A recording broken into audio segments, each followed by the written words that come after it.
Fy enw yw Lloyd Lewis a ges I fy ngeni tu allan i'r ddinas.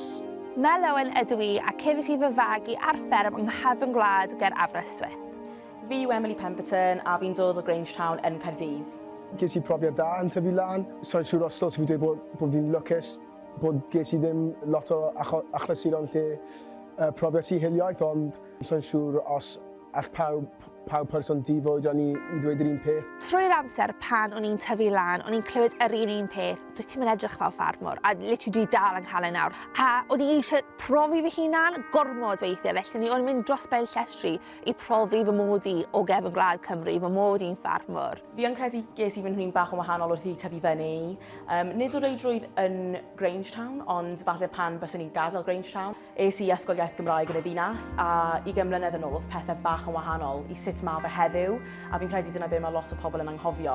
Felly, o'n i'n teimlo'n gytrefol iawn ac yn gyfforddus iawn yn tyfu fyny yn Grangetown, ond y problem oedd pan falle oeddech chi'n gadael y cymuned diogel yna. Mae pethau'n cael ei gweud, mae sefyllfaoedd gwahanol yn codi. Dyna pan fi'n teimlo mor gartrefol yma, achos dyma lle fi wastad wedi cael fy nhrin yr un peth â phawb arall.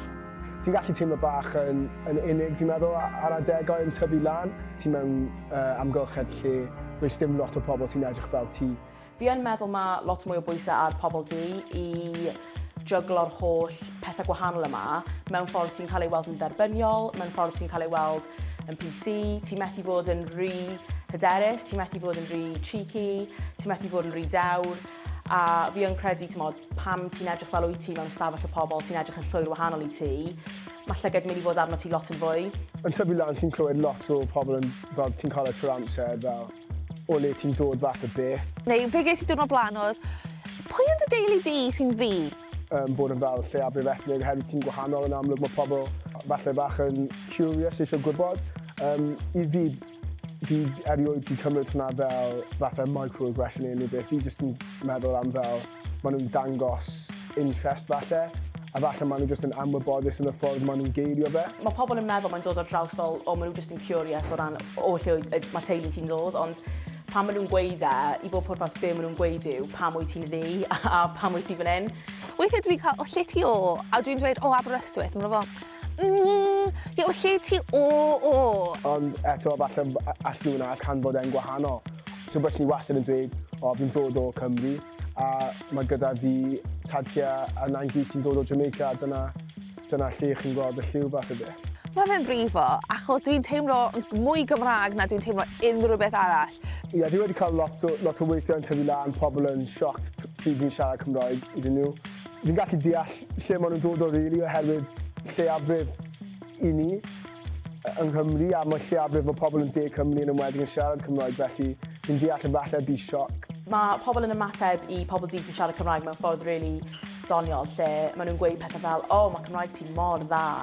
Mae lot o pobl di yn siarad Cymraeg, lleiafrif ethnig yn siarad Cymraeg, y iaith di cynyddu a y nifer o lleiafrif ethnig di cynyddu hefyd. So, fi'n meddwl mae erbyn heddiw, mae di newid lot ers I fi bod yn ifanc.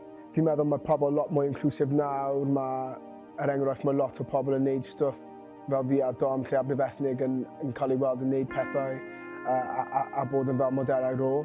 Fi yn credu bod perceptions wedi newid, a fi'n credu mae pethau fel y wasg, rhaglenni teledu, gallu gweld pethau ar lefel gweledol, dyna sy'n achosi'r perceptions I newid, achos I pobl fel fi sy'n tyfu lan yng nghanol y ddinas a sy'n wastad o gwmpas pobl gwahanol, mae'n rhan o natod o bywyd fi, ond I pobl sydd ddim, y prif peth sydd gyda nhw mynediad at yw'r teledu, yw'r rwydweithiau cymdeithasol, a dyna sydd yn creu synwyr bod pethau wedi newid i'r rai sydd ddim yn byw bywyd yna eu hunan. A dwi'n gobeithio i'r genhedlaeth nesaf, bydd e jyst yn naturiol I nhw gweld cynrychiolaeth a ddim meddwl dwywaith amdano fe. Ond yn anffodus dwi dal yn derbyn y fath yna o sylwadau a'r trydar o bobl yn dweud mae hi ddim ond ar y teledu achos maen nhw angen ticio'r box brown na a bob dim. Dwi'n derbyn e bob dydd ac weithiau ti eisiau bod fel, actually dwi wedi gweithio rili galed, dwi eitha dda ar job fi, dyna pam dwi'n na. Ond ti'n bod be? Os dwi yn ticio box, that's fine. Achos os mae plant brown yn gallu gweld fi ar y sgrin neu be bynnag, a maen nhw'n meddwl, wel, os mae hi'n neud e, gallai neud e, that's my job done. Mae mis hanes Pobl Du yn bwysig. Dwi yn hollol cytuno gyda hwnna.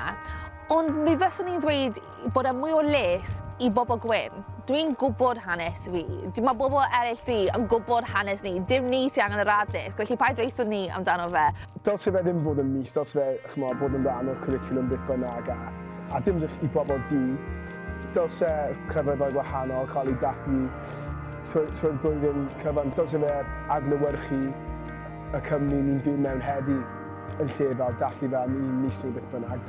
Fi'n credu mae'n dathliad pwysig a fi'n credu bod yn cyfle da, yn wedi efo fel plant a pobl ifanc i codi ymwybyddiaeth a'r math yna beth. Ond i pobl fel fi, mae pob mis yn Black History Month a sa'n neilltuo unrhyw adeg o'r flwyddyn i ddysgu am y pethau yma achos mae jyst yn rhan annatod o bywyd fi.